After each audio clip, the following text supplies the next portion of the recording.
Au nom du Père, du Fils et du Saint-Esprit. Amen. Que la paix de notre Seigneur Jésus-Christ soit toujours avec nous, mes frères et mes sœurs dans la foi chrétienne, et sur vous qui pour la première fois regardez cette chaîne. Si vous y êtes, ce n'est pas un hasard, car dans la parole de Dieu, il n'y a point de hasard. C'est le Saint-Esprit qui vous y a conduit, car Dieu veut parler à votre cœur mieux. Dieu veut vous bénir. Vous aimez la parole de Dieu, comme je l'aime de tout mon cœur. Merci de vous abonner, d'appuyer sur le pouce levé, de partager cet enseignement. Que Dieu nous bénisse in the name of Jesus Christ. Amen. Je suis dans une allégresse mariale, une joie divine, parce que Dieu nous a accordé hier, mardi, de pouvoir organiser notre première réunion du conseil d'administration du ministère qui, petit à petit, est en train de prendre forme. Ma joie est grande, ma joie est totale, parce que le Saint-Esprit nous a donné à mon épouse et moi, éclairés et conduits par lui, de rencontrer au travers de cette chaîne des personnes avec qui nous devons travailler. Ces personnes qui, au soir de notre première réunion, sont désormais les piliers sur lesquels repose maintenant et pour toujours le ministère, la mission que Dieu nous a confiée. Alors je voudrais dire merci à Dieu le Père, Dieu le Fils, Dieu le Saint-Esprit. Merci aux anges qui nous ont toujours accompagnés. Sans oublier ma marraine spirituelle, l'Immaculée Conception. La mère de l'Église, la marraine spirituelle du ministère que Dieu nous a confié. Merci à vous qui avez accepté l'appel de Dieu. À vous qui avez répondu oui à la mission que Dieu désire vous confier au travers du ministère qui désormais nous incombe à tous. Que Dieu vous bénisse de là où vous êtes. Vous vous reconnaîtrez certainement. Vous savez, ce sont des personnes que mon épouse et moi, on n'a jamais rencontrées. Que le Saint-Esprit a choisi. Il nous a dit, ce sont ces personnes qui vont constituer le conseil d'administration du ministère. Et nous avons pu voir, surtout moi, poser un visage sur des prénoms, rencontrer virtuellement des abonnés. C'était magnifique. C'était glorieux et je suis totalement heureux.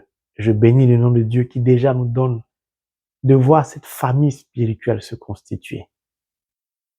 Merci, mes frères et mes sœurs, de continuer à prier encore pour nous, pour que le ministère devienne une réalité, que nous puissions finir toutes les démarches administratives et constituer officiellement le groupe de prière. Merci pour vos prières.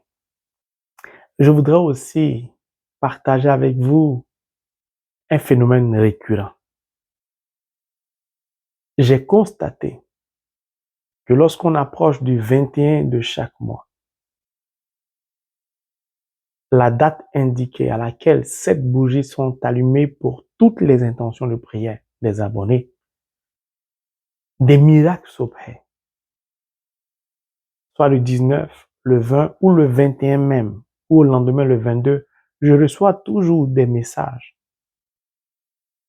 d'action de grâce à l'égard de Dieu pour une manifestation exceptionnelle de l'Esprit Saint dans la vie d'un abonné ou des miracles qui ont été opérés dans la vie d'un abonné. Au début, je n'y prêtais pas attention. Ça devient tellement récurrent que le Saint-Esprit m'a donné de voir que Dieu a accompli quelque chose de glorieux au travers des intentions que nous portons devant sa sainte face par l'intercession de ma marraine spirituelle, l'Immaculée Conception au nom de Jésus. Et je voudrais aussi dire merci à cette personne abonnée qui a accepté de prendre l'engagement sur ses fonds propres d'allumer chaque 21 du mois les sièges, les 7 sièges, pour toutes les intentions de prière. Que Dieu te bénisse de là où tu es, tu te reconnaîtras. Et cette personne aussi a commencé à vivre. Chaque fois qu'elle va allumer les sièges, des phénomènes surnaturels, extraordinaires, Et ça devient de plus en plus récurrent, répétitif. Et ça attire mon attention. Et je voudrais aussi dire merci à Dieu pour ces clins d'œil. Vraiment, Père, merci. Fezou Kerero, mon ami intime, merci. Merci Seigneur Jésus, mon maître à penser. Merci aux anges qui montent et descendent avec vos réponses. Merci à ma marine spirituelle. Mon frère, ma soeur, les nouvelles sont bonnes. Nous avançons lentement mais sûrement. Et Dieu opère, il agit. Que toute la gloire revienne à la cour céleste. Alors nous poursuivons le partage de la parole. Au travers du chapelet de la miséricorde divine, nous avons fini avec le Notre Père, le Je vous salue Marie et le Je crois en Dieu. Maintenant, nous allons partager la compréhension que m'a communiqué, prodigué le Saint-Esprit en ce qui concerne la prière même de la miséricorde divine. Quelle est cette prière? Père éternel, je t'offre le corps et le sang, l'âme et la divinité de ton Fils bien-aimé, notre Seigneur Jésus-Christ, en réparation de nos péchés et de ceux du monde entier. Cette prière indiquée par mon maître à penser, à Sainte Faustine, est un nouvel manuel, comme la prière enseignée aux disciples, le Notre Père. Cette prière nous donne d'avoir un accès direct à l'Éternel des armées, le Créateur de l'univers visible et invisible. Alors nous allons la décortiquer, partie par partie. Nous allons commencer par Père éternel, puisqu'il y a une virgule avant le « je t'offre le corps ». Je vais être bref pour que nous puissions tous comprendre que le chapelet de la miséricorde divine fait partie de ces chemins exceptionnels qui nous donnent d'accéder directement à Dieu sans intermédiaire.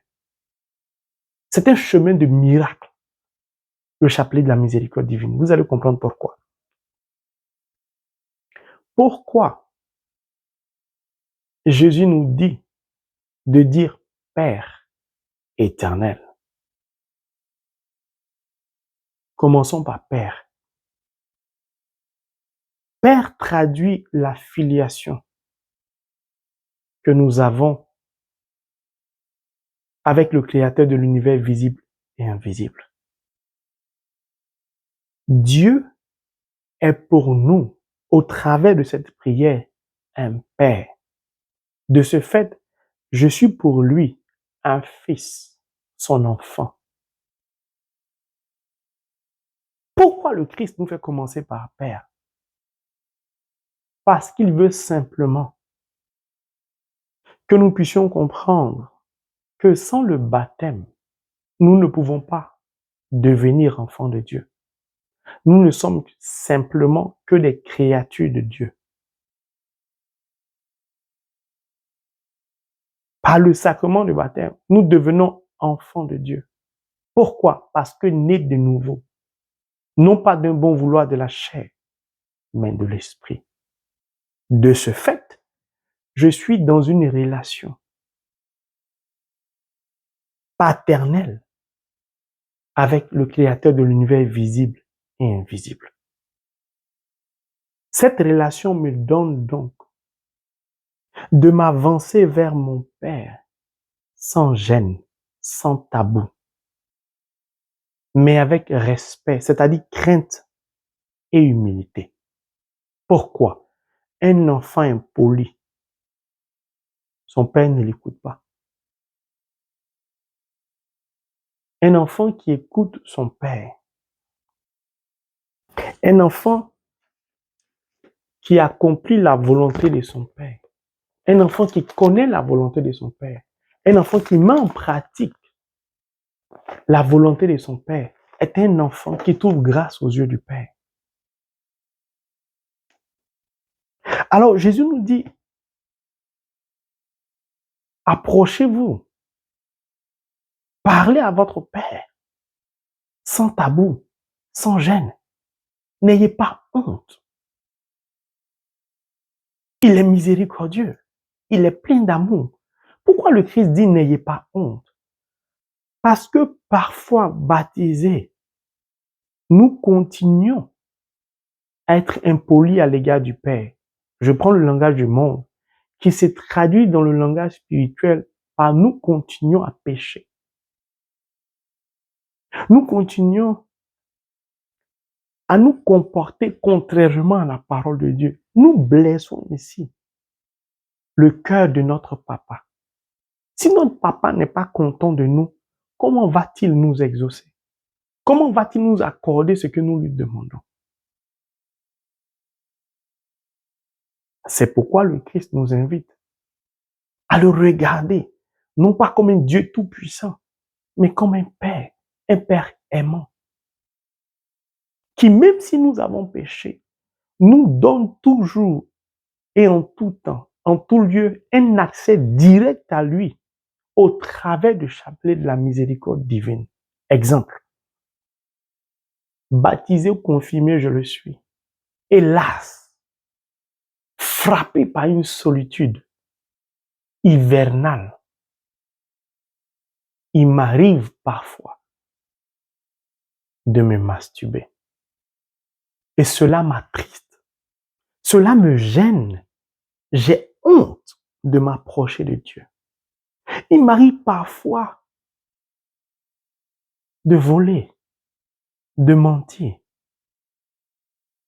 de me droguer, de baigner dans l'impudicité, d'échanger de partenaires. Il m'arrive parfois d'aller braquer, d'être gangster, d'abuser d'un membre de ma famille, d'une amie ou d'un ami, de fricoter avec l'homosexualité. Et quand je finis tout ça, je me sens parfois sale. J'ai honte. Je suis gêné. Je suis vraiment dans une gêne totale. Je me dis, est-ce que ça vaut la peine de m'approcher encore de Dieu? Est-ce que ça vaut la peine de lui parler encore? Il est fatigué de moi. Je refais sans cesse les mêmes erreurs. Je commets les mêmes actes. Dieu est fatigué de m'entendre. Ça se trouve, n'en peut plus de moi. Non. Jésus te dit, ça reste ton Père. Et ton Père a soif de ton amour. Ton Père est toujours prêt à t'accorder sa miséricorde. Parce qu'il sait que seul, tu n'y parviendras pas. Pourquoi? Parce qu'il est Père. Ce que tu es en train de vivre, il a l'expérience. Il sait comment te sortir de là. C'est pourquoi il te donne au travers du chapelet de la miséricorde divine un accès direct à lui pour ne pas qu'il y ait d'intermédiaire. Pour que tu aies le courage de venir dire, papa, j'ai honte. J'ai encore fait ce qui ne te plaît pas. C'est lui qui va te donner la force d'emprunter le chemin du sacrement de la réconciliation. C'est lui qui va t'indiquer le chemin pour que tu sois restauré au travers du sacrement de la confession.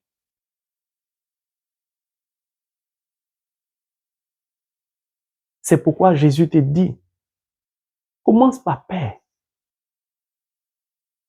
C'est un Père aimant. Il ne nous abandonne jamais. En général, c'est nous qui l'abandonnons.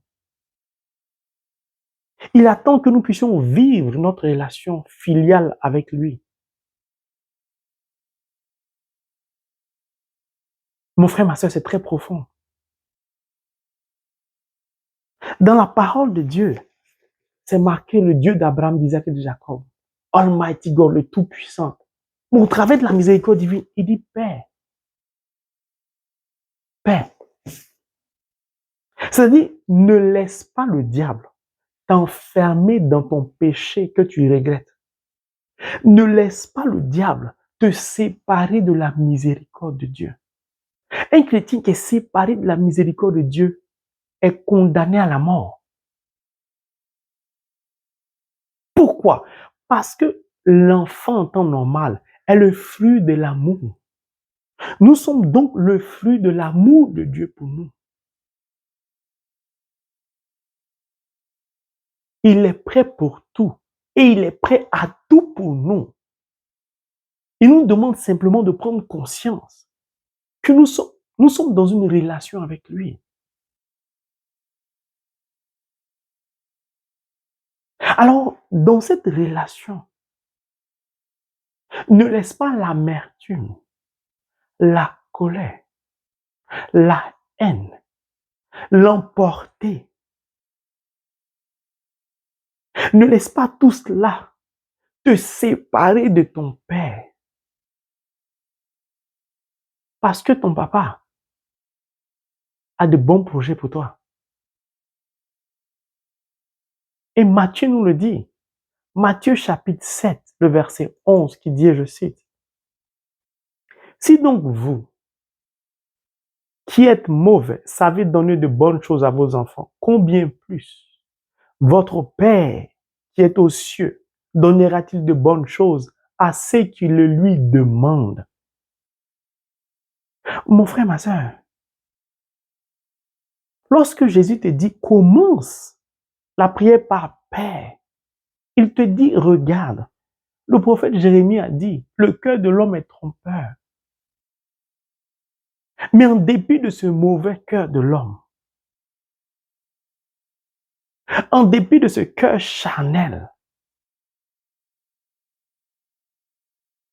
nous sommes quand même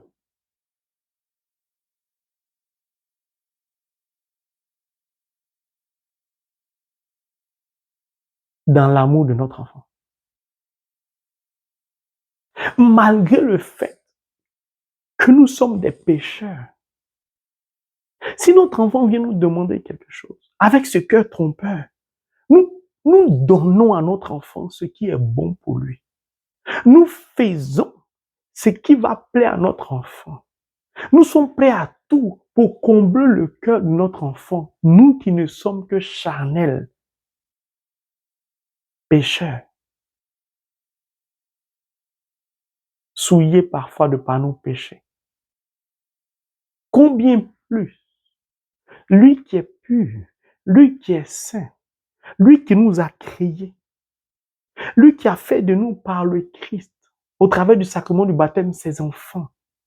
Comment pouvons-nous le soupçonner de ne pas vouloir nous pardonner, de ne pas vouloir nous bénir? Non. Au travers de Matthieu 7, 11, Jésus nous indique ici, Jésus souligne ici le cœur compassionnel, la compassion affectueuse d'un père à l'égard de son fils, de son enfant. Cette compassion affectueuse est la source de la certitude, de l'obtention de ce que nous voulons demander à notre Père. Autrement dit, le Père dit quoi?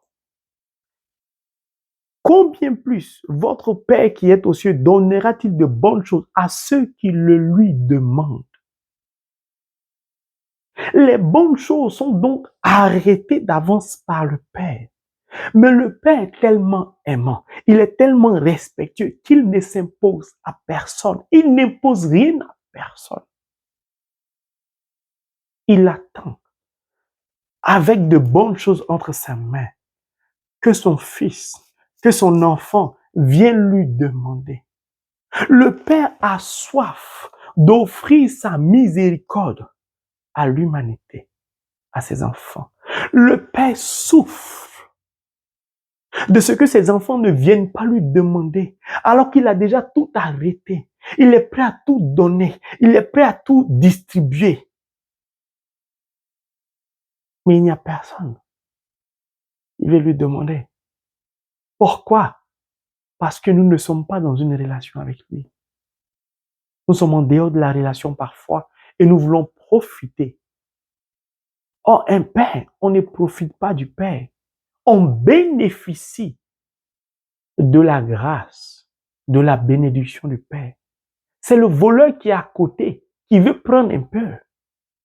Jésus dit, mais pourquoi vous voulez vous torturer? Entrez simplement dans votre relation filiale avec le Créateur de l'univers visible et invisible et vous aurez tout ce que vous voulez. Il dit, à ceux qui le lui demandent, il donnera de bonnes choses. Il ne sait pas bénir. C'est pourquoi le chapelet de la miséricorde divine fait partie de ces chemins qui nous donnent accès directement aux miracles surnaturels. Il n'y en a pas beaucoup dans la parole de Dieu. C'est une révélation divine, le chapelet de la miséricorde divine. Nous ne sommes qu'au notre Père.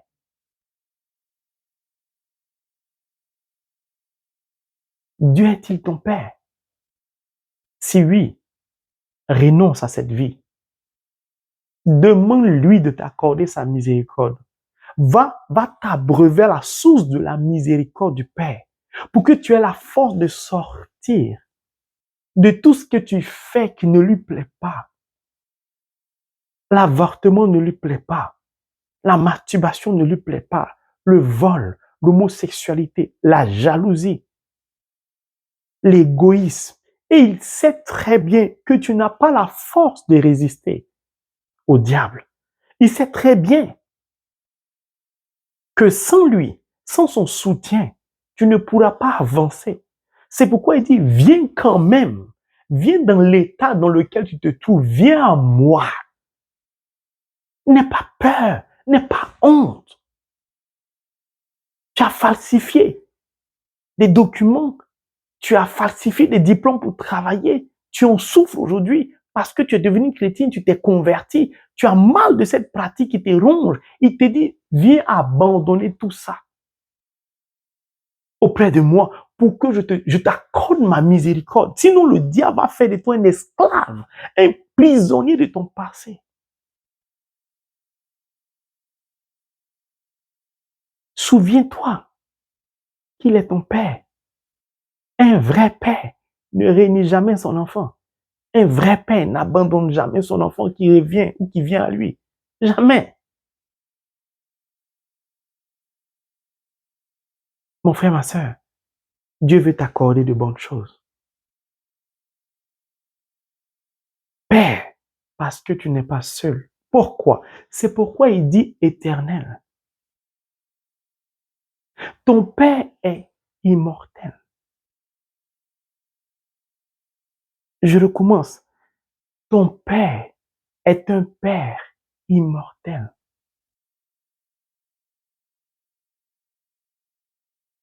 Il a trop d'expérience. Il est éternellement Père. Donc aujourd'hui, il est mon Père. Mais hier, il était le Père d'Abraham sur cette terre. Comme demain, il sera le Père de la prochaine génération. Il est éternel. Or, si hier, il était le Père d'Abraham sur cette terre, il me dit, regarde bien, je suis Père éternel. J'ai donc une expérience. Regarde dans la vie d'Abraham pour voir, pour comprendre ce que ma miséricorde lui a accordé. Puisque j'étais son Père. Aujourd'hui, je suis ton Père. Donc, ce que j'ai fait pour Abraham, par exemple, je peux le faire pour toi. La miséricorde, ce n'est pas seulement le pardon que Dieu nous accorde. C'est plus que le pardon. C'est une bénédiction. C'est pourquoi nous allons prendre la Genèse 18, versets 12 à 13 et 14, qui dit, je cite, « Elle se mit à rire en elle-même, car Abraham et elle étaient déjà vieux et elle avait passé l'âge d'avoir des enfants. Elle se disait donc, il s'agit de Sarah. Maintenant, je suis usée et mon mari est un vieillard. Le temps du plaisir est passé. Le Seigneur demanda alors à Abraham, pourquoi Sarah a-t-elle ri? Pourquoi se dit-elle, c'est impossible, je suis trop vieille pour avoir un enfant? Le Seigneur n'est-il pas capable de réaliser un prodige? Mon frère, ma soeur, Dieu vient te dire simplement, lorsque tu dis Père éternel, tu reconnais qu'il est miséricordieux, qu'il est bon. Puis, au regard de ce qu'il a fait pour ton frère, pour ta soeur dans la foi, par exemple, Abraham, qui, malgré qu'il était âgé, à 100 ans, avec une épouse usée à 90 ans, il leur a accordé ce qu'ils lui ont demandé au travers de sa miséricorde. Sa compassion à l'égard d'Abraham et Sarah, cette compassion affectueuse qu'un père a pour ses enfants, a permis à ce couple, frappé d'une stérilité, usé par le poids de l'âge, scientifiquement dans l'impossibilité de concevoir, d'avoir un enfant.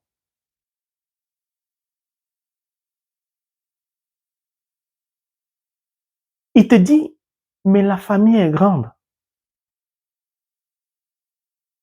Or, pour que tu saches ce que ton papa a fait hier pour ton frère Abraham, pour ta sœur Sarah, il faudrait que tu lises Holy Bible, que tu parcours the Word of God, que tu t'attaches à la parole de Dieu pour découvrir cela.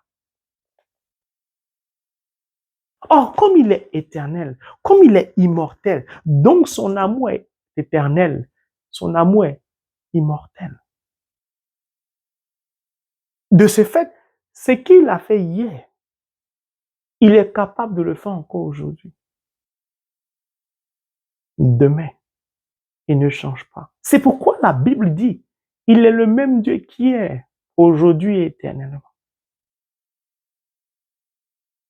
Lorsque Jésus nous dit, commencez par Père éternel, Jésus nous dit clairement, n'ayez aucun doute.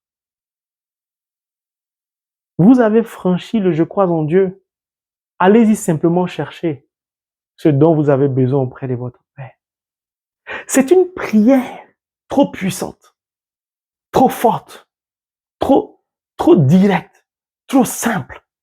C'est l'une des rares prières qui nous plonge directement dans le cœur miséricordieux. C'est pourquoi il ne dit pas Dieu, il dit Père. Regardez, quand Jésus voulait s'adresser à Dieu, il disait Père. Jésus agissait toujours, parlait toujours à Dieu au travers de sa filiation. Sur la croix, il a dit quoi? Père, entre tes mains, je remets mon esprit. C'est-à-dire, le Père sait tellement prendre soin de ses enfants que même lorsque ses enfants lui remettent leur esprit, il en prend quand même soin aussi.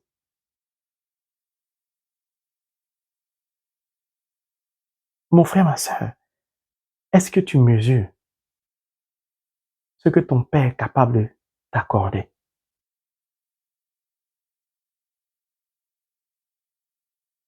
Père éternel. Alors souviens-toi, qu'en entrant dans la prière de la miséricorde divine au travers du chapelet de la miséricorde divine, sache que d'avance, tu as déjà obtenu le résultat.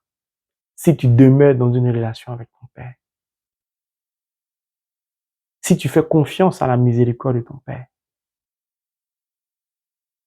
si tu n'as pas peur de lui,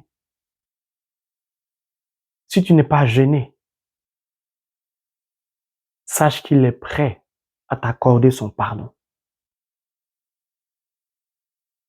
Son pardon va te permettre à toi, au-delà de toi, à l'humanité de se convertir.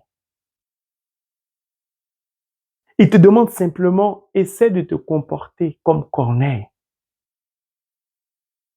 Essaie de demeurer dans cette relation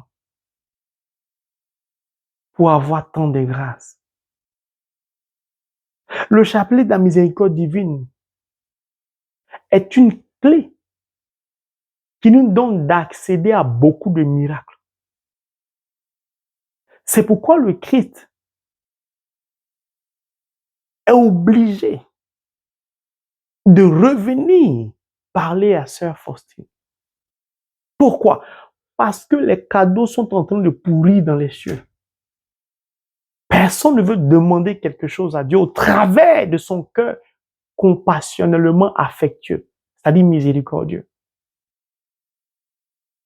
Tout le monde crie, Dieu éternel, souviens-toi de ma situation. Mais rares sont les personnes qui disent, Papa, Père, Abba. Quand vous dites Papa, quand vous dites Abba, ça traduit, alléluia, votre sentiment, l'amour que vous avez pour lui. Mon frère, le chapelet de la miséricorde divine est un instrument d'amour, est un chemin d'amour. Cet amour est silencieux, mais cet amour bouleverse, cet amour transforme, cet amour convertit, cet amour libère.